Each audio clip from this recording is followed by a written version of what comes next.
In June of 323 BC, the most powerful man in the ancient world lay dying in a palace in Babylon. He had conquered from Greece to India before the age of 30. He left behind no plan for what came next.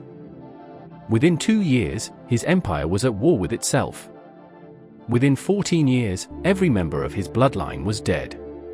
The greatest empire the ancient world had ever seen didn't fall to an outside enemy. It came apart because of a decision Alexander never made. Alexander became king of Macedon at 20, after his father Philip II was assassinated. Within 13 years, he had defeated the Persian Empire, conquered Egypt, pushed into Central Asia, and marched as far as the Indus River in modern-day India. He didn't just conquer territory. He held it together through sheer force of personal command, his own army, his own generals, his own reputation as a battlefield genius who had never lost. The empire wasn't built on institutions. It was built on him.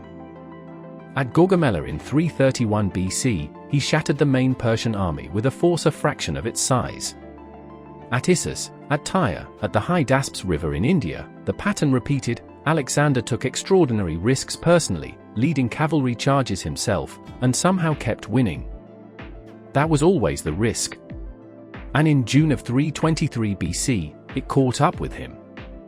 Alexander fell ill after a long night of drinking in Babylon, and his condition worsened for days. According to later historians, his generals gathered around his deathbed and asked him one question: who should inherit his empire? Alexander reportedly answered with 2 words: to the strongest.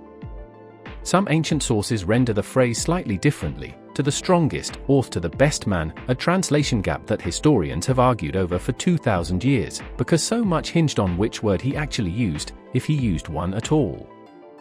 Historians still debate whether he actually said it, or whether it was added later to explain what happened next. But whether he said it or not, it's exactly what happened. Alexander had no adult heir. His only son wouldn't be born for months. His half-brother was unfit to rule alone. So within days of his death, his top generals met in Babylon to divide his empire among themselves.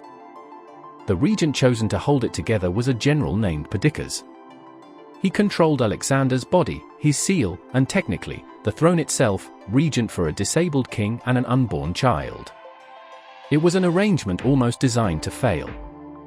The arrangement was supposed to be temporary, a regency, holding the empire together until an heir could take the throne. It didn't survive a year. The generals who had once served together turned on each other almost immediately. Historians call the decades that followed the Wars of the Diadochi the Wars of the Successors. Armies that had once conquered Persia side by side now marched against one another. Both potential heirs were murdered before they ever ruled. Alexander's half-brother was killed in 317 BC.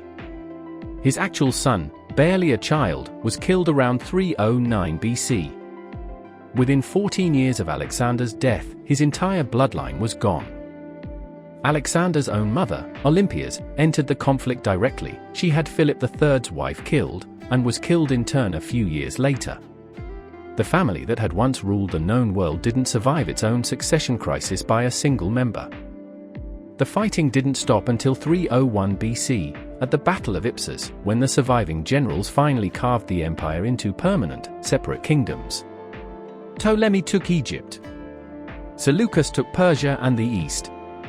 Antigonid heirs took Macedon itself. Some of those successor kingdoms lasted an extraordinarily long time.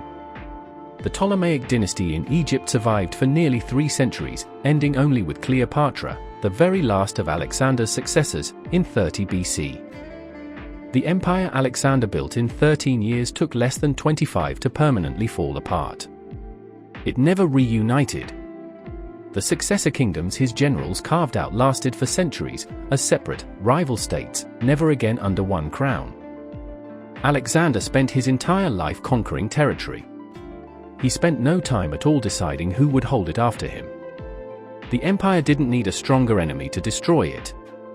It only needed an unanswered question.